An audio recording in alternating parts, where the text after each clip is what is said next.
Newton's laws of motion का पिछला class में हमने डिस्कस किया था इक्विलिब्रियम ऑफ रिजिड बॉडीज। आज हम डिस्कस करेंगे क्या न्यूटन्स लॉ हमेशा हर रेफरेंस फ्रेम से वैलिड है।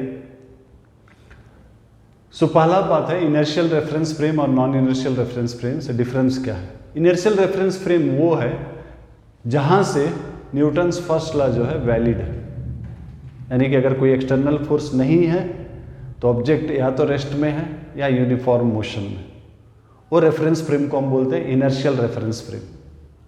और कोई रेफरेंस फ्रेम जो कि एक्सेलरेट कर रहा with respect to inertial frame, वो नॉन इनर्शियल रेफरेंस फ्रेम।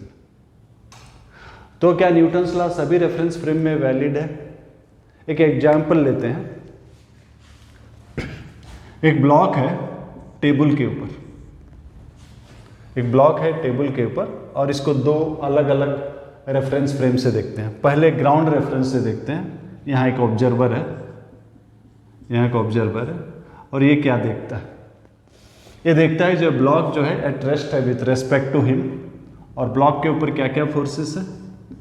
एक अर्थ का ग्रेविटेशनल फोर्स है mg, जिसकी वजह से इस सरफेस को प्रेस करेगा। सरफेस का इलेक्ट्रोमैग्नेटिक फोर्स जो है ऊपर की ओर, इसके लिए रेस्ट है। सो न्यूटन्स लॉ अप्लाई करता है, बिकॉज ये रेस्ट है नेट फोर्स 0 होना चाहिए, N = mg। सो न्यूटन्स लॉ वैलिड है, इनर्शियल रेफरेंस है जहां से न्यूटन्स लॉ वैलिड है। एक और रेफरेंस लेते हैं, से कार है जो कि आगे की ओर जा रहा विथ एक्सेलरेशन a। यहां एक ऑब्जर्वर इसको देखता है, ये ऑब्जर्वर इसको देखता है। सो ऑब्जर्वर जो है का एक्सेलरेशन a है राइट की तरफ। अगर वो इस ऑब्जेक्ट को ऑब्जर्व करता है तो ऑब्जेक्ट उसको पीछे की ओर यानी कि इस तरफ जाता हुआ नजर आएगा, और ये न्यूटन्स लॉ इसके ऊपर अप्लाई करना चाहता है। तो इस पहले वो ऑब्जेक्ट को सेलेक्ट करता है और फोर्सेस को आइडेंटिफाई करता है। किसी भी ऑब्जेक्ट के ऊपर जो फोर्स होता है that is due two objects in the surrounding, तो ये इसके सराउंडिंग में देखता है। इसके सराउंडिंग में दो ही है, एक अर्थ नीचे की ओर खींच रहा और एक सरफेस ऊपर की ओर पुश कर रहा। सो दो ही फोर्सेस है, और बिकॉज इसको इस तरफ दिखाई दे रहा परपेंडिकुलर टू मोशन फोर्स 0 है, मतलब इसके लिए भी ये इक्वेशन है N = mg। लेकिन इस डायरेक्शन में इसके लिए ये ऑब्जर्व करता है इस डायरेक्शन में कोई फोर्स नहीं है, फिर भी एक्सेलरेशन। इसका मतलब इस ऑब्जर्वर के लिए न्यूटन्स लॉ वैलिड नहीं है। सो न्यूटन्स लॉ वैलिड है, जो सेकंड लॉ आप लिखते हैं, इनर्शियल रेफरेंस से वैलिड है। नॉन इनर्शियल रेफरेंस से जो कि एक्सेलरेटेड रेफरेंस फ्रेम होता है, वहां से अगर हम ऑब्जर्व करें और सिर्फ रियल फोर्सेस लें तो न्यूटन्स सेकंड लॉ वैलिड नहीं है, right. So Newton's second law with real forces is not valid from non inertial reference. तो बिकॉज एक्सेलरेशन a है, इसका मतलब इधर एक फोर्स होना चाहिए m में, इसके लिए एक फोर्स होना चाहिए ma। किस तरफ होना चाहिए? इसका एक्सेलरेशन इधर है तो ये इस तरफ है, -m। सो इस ऑब्जर्वर के लिए इसका एक्सेलरेशन -a है, a in opposite direction. Hence इस ऑब्जर्वर के लिए एक फोर्स इधर होना चाहिए। वो फोर्स का वैल्यू क्या है? -m में a होना चाहिए, लेकिन ये है ही नहीं एक्चुअली। बिकॉज ये ऑब्जर्वर एक्सेलरेट कर रहा है तो उसको लगता है कि ऑब्जेक्ट पीछे की तरफ जा रहा है, हेंस एक फोर्स होना चाहिए, राइट। सो पूरा को अगर मैं सम अप कर दूं तो कुछ इस तरह से है। न्यूटन्स सेकंड लॉ जो है वैलिड है इनर्शियल रेफरेंस, लेकिन अगर हम नॉन इनर्शियल रेफरेंस यानी कि एक्सेलरेटेड रेफरेंस फ्रेम से अगर ऑब्जर्व करें और सिर्फ रियल फोर्सेस ले तो न्यूटन्स लॉ वैलिड नहीं है। सो न्यूटन्स लॉ को अप्लाई करने के लिए अगर आप नॉन इनर्शियल फ्रेम से ऑब्जर्व कर रहे हो और न्यूटन्स लॉ अप्लाई करना चाहते हैं तो सभी रियल फोर्सेस लीजिए, इसके अलावा एक और फोर्स लीजिए जो नहीं है। वो फोर्स का वैल्यू F = -ma। m जो है जिस ऑब्जेक्ट को आप ऑब्जर्व कर रहे हैं उसका मास, और ये जो है acceleration of that reference frame from where you are observing, जिस रेफरेंस फ्रेम से आप ऑब्जर्व कर रहे हैं उसका एक्सेलरेशन है। सो माइनस m में, यानी कि ऑपोजिट डायरेक्शन में फोर्स हो। सो ये जो फोर्स ये है नहीं, जस्ट हम ले रहे हैं ताकि हम न्यूटन्स लॉ इसके ऊपर अप्लाई कर सकें। सो ये जो फोर्स है ये आपका, इसको कहते हैं pseudo force, non real force या फिर इनर्शियल फोर्स, राइट।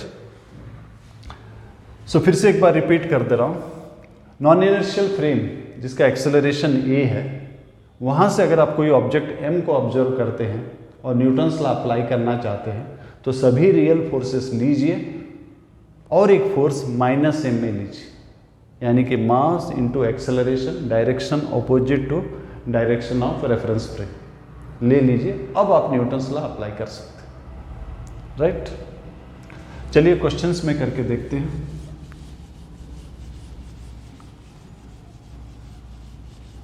सो पहला क्वेश्चन लेते हैं। एक कार है जो हॉरिजॉन्टल सरफेस में एक्सेलरेट कर रहा है और इसके अंदर एक मास सस्पेंड कर दिया गया, एक स्ट्रिंग से, रूप से एक मास सस्पेंड कर दिया गया विथ ए स्ट्रिंग, और इसको हम न्यूटन्स लॉ अप्लाई करेंगे, दोनों रेफरेंस से ऑब्जर्व करेंगे। सो पहले यहाँ ग्राउंड रेफरेंस से ऑब्जर्व करते हैं, यहाँ से ऑब्जर्व करते हैं, ये रेफरेंस है, यहाँ पर ऑब्जर्वर है, ये ऑब्जर्व करता है।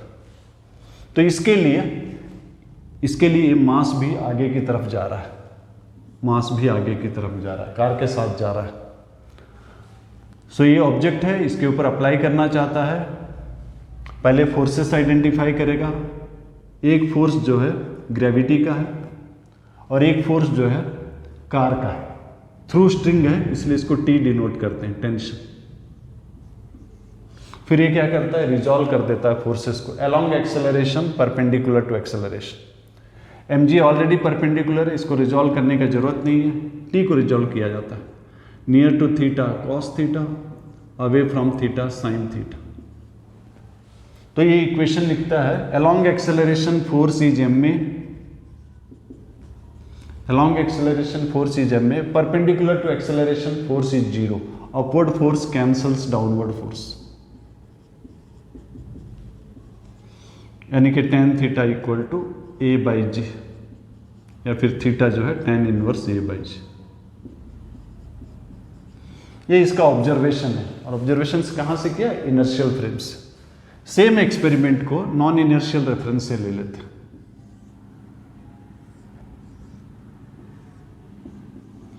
नॉन इनर्शियल मतलब एक्सेलरेटेड फ्रेम, कहीं से भी ले सकते हैं, अगर अंदर से भी ले सकते हैं, बाहर में कोई और कार से भी ले सकते हैं, कहीं से भी ले सकते हैं। तो अंदर से ही ले लेते हैं। ऑब्जर्वर यहाँ पर है, विथ रिस्पेक्ट टू ग्राउंड इसका एक्सेलरेशन a है, किसका, कार का। लेकिन बिकॉज ऑब्जर्वर अंदर में है और सभी कुछ अंदर में है, सभी का एक्सेलरेशन a है, इसके लिए ये मास जो है रेस्ट में, और इसको न्यूटन्स लॉ रेस्ट के लिए लिखना है।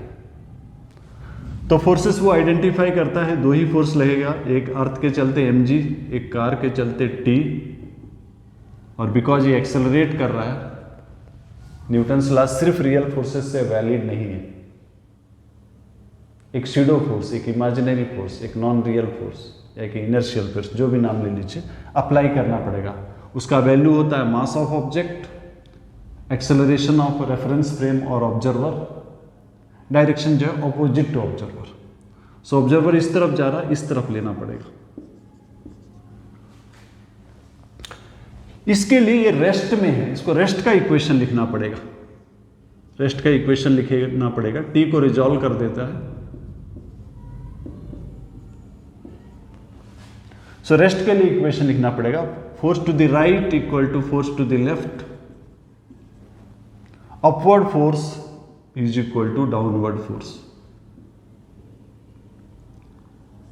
सो डिवाइड कर दीजिए, tan theta equal to a by g, तो theta equal to tan inverse a by जी।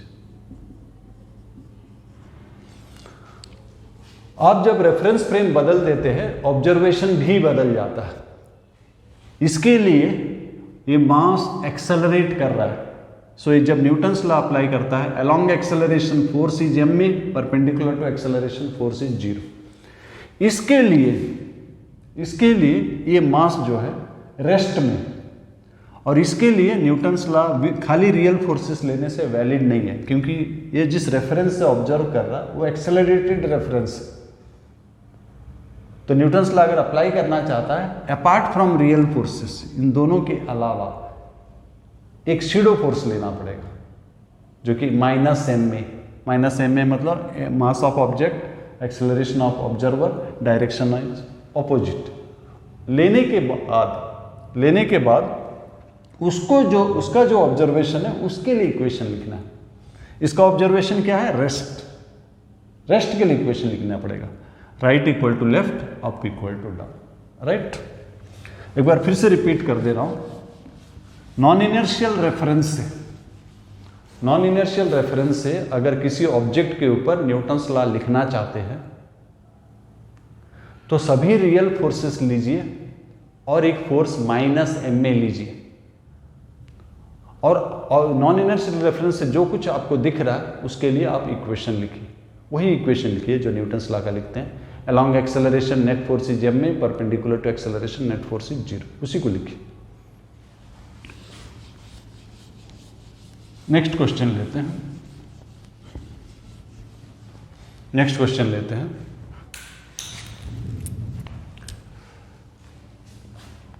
एक वेज है, राइट, और ये ऊपर की तरफ जा रहा है, यहाँ एक मास है एम। सभी सरफेस स्मूथ, ये दोनों सरफेस स्मूथ है, ये ऊपर की तरफ जा रहा है। हमें क्वेश्चन पूछा गया what is acceleration of M, acceleration of M with respect to wedge, ये पहला क्वेश्चन। और दूसरा क्वेश्चन है नॉर्मल फोर्स इन दोनों के बीच, इसका mass capital M. Right, so question पढ़ते हैं। What is acceleration of M, small M, with respect to wedge यानी कि capital M. So acceleration of small M with respect to का मतलब है एज सीन फ्रॉम वेज, मतलब आप veg के ऊपर से ऑब्जर्व कर रहे हैं, यानी कि ऑब्जर्वर जो है वेज का रेफरेंस में से ऑब्जर्वर यहां पर है।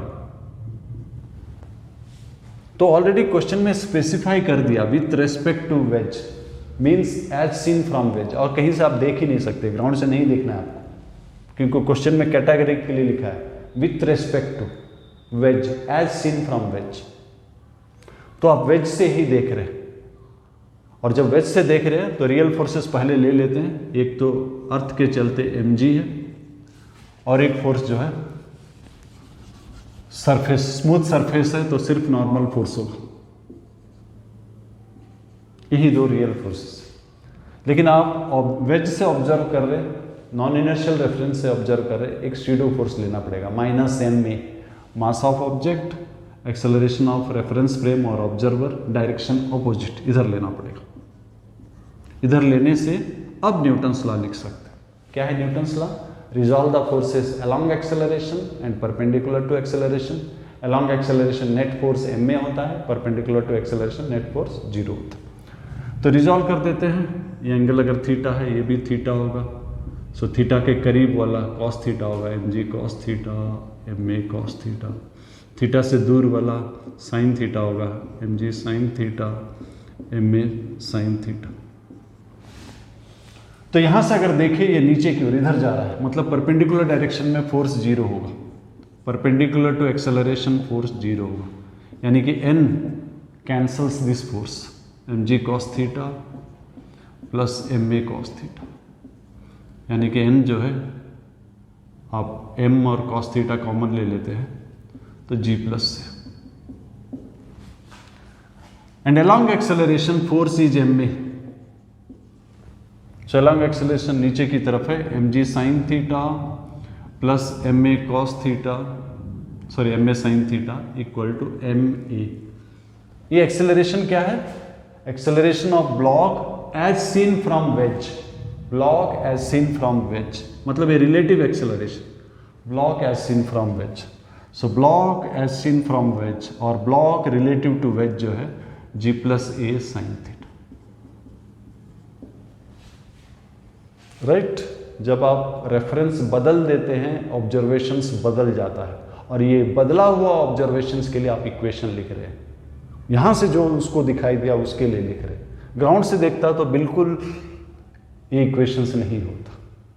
ग्राउंड से देखता तो वेज ऊपर की तरफ जा रहा और ये उसके ऊपर स्लाइड कर रहा है, तो इसका मोशन जो इस एंगल पर नहीं होगा, किसी और पर, ये ऊपर जा रहा है उसके ऊपर ही स्लाइड कर रहा है।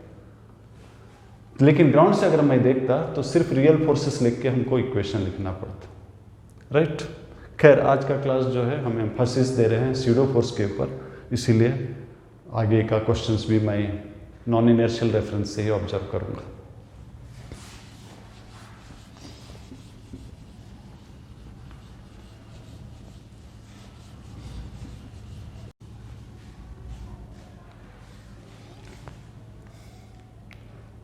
सो नेक्स्ट क्वेश्चन लेते हैं। नेक्स्ट क्वेश्चन कुछ इस तरह से है, ये वेज है, इसका मास m में, एंगल थीटा है, स्मूथ सरफेस में रखा गया, और यहाँ एक ब्लॉक है, ये भी स्मूथ है, इसका मास m है। तो सभी सरफेस स्मूथ है, ये भी स्मूथ है, ये भी स्मूथ। हमें पूछा गया वेज का एक्सेलरेशन क्या है, वेज का एक्सेलरेशन क्या है। तो न्यूटन्स लॉ अप्लाई करेंगे। पहले फ्री बॉडी डायग्राम खींचते हैं। वेज का खींचते हैं, वेज का खींचते हैं, एंगल थीटा है, ब्लॉक इसके ऊपर है तो ब्लॉक इसको प्रेस करेगा, ब्लॉक इसको प्रेस करेगा n। इसके अलावा एक फोर्स ग्रेविटी का है और एक नॉर्मल फोर्स सरफेस का, एक नॉर्मल फोर्स सरफेस का है। सो रिजॉल्व करेंगे along acceleration perpendicular to acceleration. ये भी कंस्ट्रेंड मोशन है, क्योंकि ऐसा है, मतलब ये ऐसा ही जा सकता है और कोई ऑप्शन नहीं। तो एक्सेलरेशन इस तरफ है, तो रिजॉल्व कर देते हैं। थीटा के करीब जो है कॉस थीटा हो जाता है, थीटा से दूर जो है साइन थीटा हो जाता है। सो एक्सेलरेशन इस तरफ है, मतलब n साइन थीटा जो है वो m ए होगा, कैपिटल M ए, इसका मास कैपिटल M है। And perpendicular to acceleration 0, n2 equal to n cos theta plus ng, जो हमारे लिए जरूरत नहीं है। नेक्स्ट, इसके ऊपर न्यूटन्स लॉ लिखेंगे, इसके ऊपर न्यूटन्स लॉ लिखेंगे। इसके ऊपर न्यूटन्स लॉ कैसा लिखें, ग्राउंड से लिखें, और ग्राउंड से लिखने से क्या तकलीफ होता है, ये इस तरफ जा रहा है, मतलब थोड़ी देर के बाद ये आगे बढ़ गया होगा, ये आगे बढ़ गया होगा, ऐसा आ गया होगा, और ये इसके ऊपर स्लाइड कर रहा है, यानी कि थोड़ी देर के बाद ये जो ब्लॉक है इधर आ गया होगा, यानी कि ब्लॉक का मोशन जो है इस तरफ हुआ होगा। और ये जो एंगल, जिस एंगल में ब्लॉक ने मूव किया, ये डेफिनेटली थीटा नहीं है। थीटा जो है ये है, इससे अगर मैं पैरेलल लाइन खींचूं तो ये थीटा। जिस एंगल में ये ब्लॉक एक्चुअली मूव किया था वो एंगल जो है ज़्यादा है, और उसका वैल्यू हमको नहीं पता। तो न्यूटन्स लॉ अगर मैं ग्राउंड से अप्लाई करूं तो एज पर रूल हमको रिजॉल्व करना है along acceleration and perpendicular to acceleration, और एक्सेलरेशन का डायरेक्शन नहीं मालूम, इसलिए हमको तकलीफ होगा। फिर भी बना सकते हैं, कोई दो परपेंडिकुलर डायरेक्शन में निकाल के बना सकते हैं, बट सिंपल नहीं होगा, थोड़ा लंबा होगा वो। अगर इस ब्लॉक को हम इसके ऊपर से ऑब्जर्व करें, इसके ऊपर से हमारा रेफरेंस जो है इसके ऊपर से ऑब्जर्व करें, इसके ऊपर से ऑब्जर्व करें, ये ब्लॉक यहाँ पर है, और हम यहाँ से ऑब्जर्व करें, यहाँ से अगर मैं इसको देखूं तो ये सीधा नीचे जा रहा है, ये सीधा नीचे जा रहा है, राइट। तो हम आसानी से न्यूटन्स लॉ लिख सकते हैं। अगर एक्सेलरेशन का डायरेक्शन मालूम है तो हमारे लिए काफ़ी आसान हो जाता है। Resolve the forces along acceleration perpendicular to acceleration. Along acceleration net force m में है, परपेंडिकुलर 0।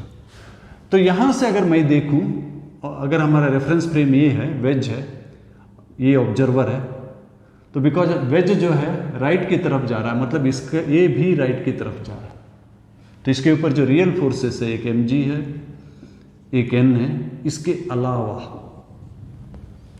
अलावा एक और फोर्स लेना पड़ेगा, pseudo force minus M A, ये इस तरफ है, माइनस एम ए मतलब इस तरफ लेना पड़ेगा। अब न्यूटन्स लॉ लिख सकते हैं। यहां से अगर मैं देखूं तो ये सीधा नीचे जा रहा है, सो परपेंडिकुलर टू एक्सेलरेशन जो है फोर्स 0 होगा। तो रिजॉल्व कर दीजिए, ये थीटा है, ये एम जी कॉस थीटा हो जाएगा, ये एम ए है, ये थीटा होने से कॉरस्पॉन्डिंग एंगल थीटा, ये आपका M A cos theta, so M ji cos theta, M G sine theta, M A cos theta, नहीं ये साइन थीटा होगा, ये एम ए साइन थीटा, ये M A cos theta. So along acceleration इस तरफ force होगा एम ए कॉस थीटा, इस तरफ फोर्स होगा perpendicular to motion, force is M A, और इस तरफ फोर्स है आपका M G sine theta plus M A cos theta is a mass into acceleration of block as seen from wedge, acceleration of block as seen from wedge. और question में नहीं मांगा है, इसलिए इस इक्वेशन को हमारे लिए जरूरत नहीं है, हमारे लिए ये इक्वेशन जरूरत पड़ेगा, perpendicular to motion force 0। So n plus M A sine theta equal to m ji cos theta. So यहां से n निकल जाता है, n क्या हो जाता है, M ji cos theta minus M A sine theta. So n को यहां डाल देते हैं, यहां पर डाल देते हैं, n का जो वैल्यू निकला, n का वैल्यू कितना निकला, m ji cos theta minus M A sine theta into sine theta equal to capital M into a, right. So a को सब्जेक्ट बना लेते हैं, ए को सब्जेक्ट बनाने से आंसर क्या आ जाएगा, M ji cos theta into sine theta by m plus m sine square theta.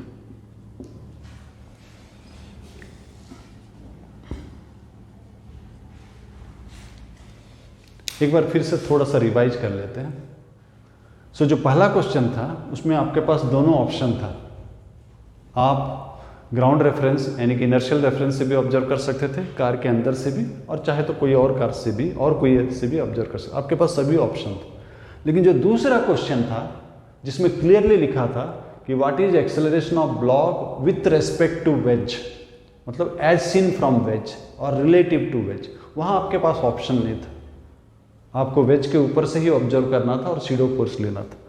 लेकिन इस क्वेश्चन में ऐसा कुछ नहीं कहा गया, दे दिया गया सभी सरफेसेस स्मूथ है, एक ब्लॉक रख दिया गया, find the acceleration of ways. तो हमने वेज का इक्वेशन लिखा, हमें कोई तकलीफ नहीं है, along acceleration force is M में, परपेंडिकुलर 0 है, परपेंडिकुलर का जरूरत नहीं इसलिए नहीं लिखा। लेकिन जब ब्लॉक को ऑब्जर्व करने के लिए गए तो न्यूटन्स लॉ अप्लाई करने में हमें तकलीफ हो रहा है, क्योंकि न्यूटन्स लॉ के अनुसार हमें रिजॉल्व करना है along acceleration perpendicular to acceleration. Wedge अगर फिक्स्ड रहता तो हमको पता है डायरेक्शन क्या है, लेकिन वेज भी मूव कर रहा है, ये जब नीचे जा रहा है वेज आगे जा रहा है, तो वेज ऐसा ब्लॉक जो है ऐसा कुछ जा रहा है। सो ब्लॉक का जो एक्चुअल डायरेक्शन है वो हमको नहीं मालूम, तो हम कैसा रिजॉल्व करें, क्योंकि हमें रिजॉल्व करना है along acceleration and perpendicular to acceleration. जब नहीं मालूम है तो कैसा रिजॉल्व करें, तो हमने नहीं कर पाया। सो ग्राउंड रेफरेंस से हम नहीं कर पाए, लेकिन ये क्वेश्चन काफ़ी आसान हो जाता है अगर हम इसको वेज का रेफरेंस से ऑब्जर्व करें।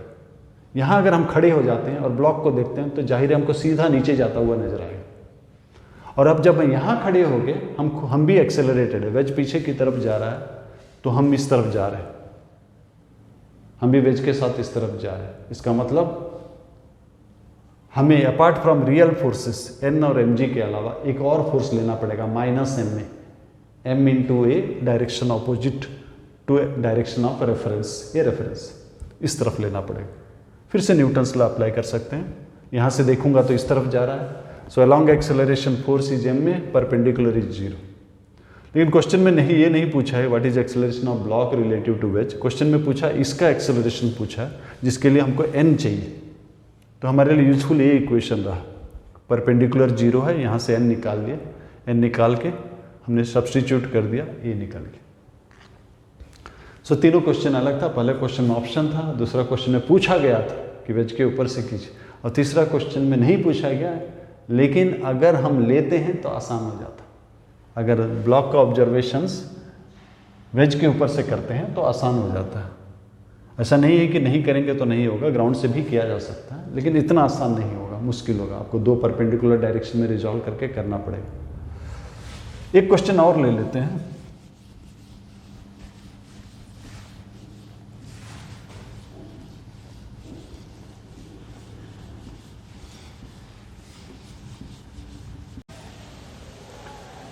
एक और क्वेश्चन लेते हैं। क्वेश्चन कुछ इस तरह से है, एक वेज है, इसका एंगल थीटा है, मास m है, इसके ऊपर एक ब्लॉक है जिसका मास स्मॉल m है, और इसमें स्ट्रिंग कनेक्टेड है, और ये स्ट्रिंग जो है एक वॉल के साथ कनेक्टेड है। वेज एक स्मूथ सरफेस पे रखा हुआ है और ये भी स्मूथ है, फ्रिक्शन कहीं नहीं है, और हमें इसका एक्सेलरेशन मांगा है, राइट। सो पहले यहीं से शुरू करते हैं। इसके ऊपर फोर्सेस क्या क्या है। एक फोर्स इसका पुश है, नॉर्मल पुश, एक इधर टेंशन है, एक इधर टेंशन है, ये एंगल भी थीटा होगा, ये थीटा होने से ये एंगल भी थीटा होगा। इसके अलावा इसका अपना वेट है और इस सरफेस का नॉर्मल फोर्स, लेकिन ये दोनों जो है परपेंडिकुलर टू मोशन है। हम सिर्फ वही फोर्सेस का डिस्कस करेंगे जो मोशन को कंट्रीब्यूट करता है। सो ये n का कंपोनेंट कंट्रीब्यूट करता है, n साइन थीटा, ये फॉरवर्ड डायरेक्शन में है, t फॉरवर्ड डायरेक्शन में है, t cos theta backward direction में है, equal to mass into acceleration. So इस इक्वेशन में 3 वेरिएबल है, n, t और e, 3 वेरिएबल सॉल्व करने के लिए 3 इक्वेशन चाहिए। अब इसका इक्वेशन लिखेंगे, इसका 2 इक्वेशन हो जाएगा। Along acceleration force is m में परपेंडिकुलर 0। क्या इसको हम ग्राउंड से ऑब्जर्व कर सकते हैं? ग्राउंड से ऑब्जर्व करने से प्रॉब्लम क्या है? थोड़ी देर के बाद वेज आगे निकल गया और ये इसके ऊपर स्लाइड करके आया, मतलब ऐसा कुछ आया होगा। वेज आगे निकल गया, वेज ऐसा कुछ आ गया, तो ये वेज के ऊपर होगा, यानी कि यहाँ ऐसा कुछ आया होगा। सो जो डायरेक्शन जो है डेफिनेटली थीटा नहीं है, तो हमें डायरेक्शन नहीं मालूम है, इसलिए हम फोर्सेस को along acceleration perpendicular to acceleration resolve नहीं कर सकते। कोई और मेथड से कर सकते हैं, लेकिन along acceleration perpendicular to acceleration नहीं मालूम, क्योंकि डायरेक्शन नहीं मालूम। अगर हम वेज के ऊपर से ऑब्जर्व करें तो वेज ये जितना आगे गया ये उतना ही नीचे जाएगा, तो इसका एक्सेलरेशन नीचे की तरफ सेम होगा जितना वेज आगे गया। तो वेज के ऊपर से अगर ऑब्जर्व करेंगे तो रियल फोर्सेस जो है, एक टी है, एक mg है, एक नॉर्मल फोर्स है, ये 3 रियल फोर्सेस के अलावा एक फोर्स माइनस m में लेना पड़ेगा, that is m a opposite direction.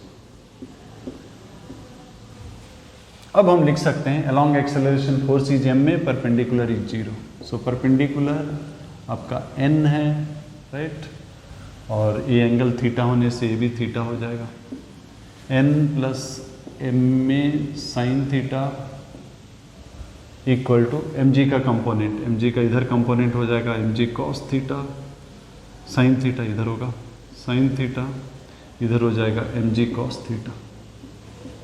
उसी तरह ma का इधर कंपोनेंट हो गया ma साइन थीटा, इधर हो गया ma कॉस थीटा।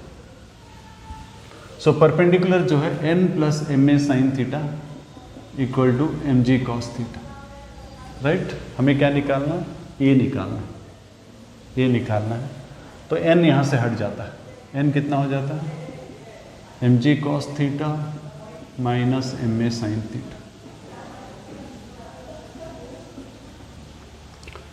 नेक्स्ट जो है along acceleration force is m में, सो अलोंग एक्सेलरेशन हो गया mg sine theta plus ma cos theta minus t equal to ma, right. So यहाँ से t निकल जाता है, t कितना निकल जाता है? ma t हो जाता है mg sine theta plus ma cos theta minus ma। ये तीसरा इक्वेशन। सो हमने n निकाल लिया, t निकाल लिया, दोनों को वहाँ सब्स्टिट्यूट कर देते हैं। n कितना निकला, mg cos theta minus ma sin theta into sine theta. t निकाल चुके हैं, t कितना हो गया, mg sin थीटा t आप कॉमन ले लीजिए 1 माइनस कॉस थीटा। सो t का वैल्यू डाल दीजिए, t का जो भी वैल्यू है उसको डाल दीजिए, mg cos theta plus ma sin theta minus ma डाल दीजिए। सो सभी निकल गया, n भी निकल गया, t भी निकल गया, सिर्फ a है, a को सब्जेक्ट बना दीजिए, राइट। सो ये था सीडो फोर्स। एक बार सम अप कर लेते हैं एक बार और। अगर ऑब्जर्वेशंस अगर एक रेफरेंस फ्रेम से है जो कि नॉन इनर्शियल है, यानी कि एक्सेलरेटेड है, तो सिर्फ अगर रियल फोर्सेस लिया जाए तो न्यूटन्स लॉ जो है वैलिड नहीं है। सो न्यूटन्स लॉ को वैलिडेट करने के लिए apart from all real forces हमको एक इमेजिनरी फोर्स लेना पड़ेगा जिसका वैल्यू -ma, ये जो है एक्सेलरेशन ऑफ रेफरेंस फ्रेम। ये फोर्स इंक्लूड करने के बाद हम अब कर सकते हैं, क्या कर सकते हैं, रिजॉल्व कर सकते हैं forces along acceleration and forces perpendicular to it. Along acceleration force is ma, perpendicular is 0। So along acceleration force is ma। अब जो a निकलेगा that is acceleration as seen from that non inertial frame. तो question ध्यान से कीजिएगा, कभी कभी acceleration as seen from ground, just acceleration पूछता है, that means as seen from ground, तो फिर आप रिलेटिव इक्वेशन लिख लीजिए। रिलेटिव एक्सेलरेशन का इक्वेशन मालूम होगा आपको, block relative to wedge is block minus wedge. तो एक्चुअल फ्रॉम ग्राउंड अगर चाहिए ब्लॉक तो ये इस तरफ चला जाएगा, रिलेटिव प्लस वेज। जो इक्वेशन यूज करके आप निकाल सकते हैं। सो ये था pseudo force. Newton's law complete होता है। नेक्स्ट क्लास में फ्रिक्शन शुरू करते हैं।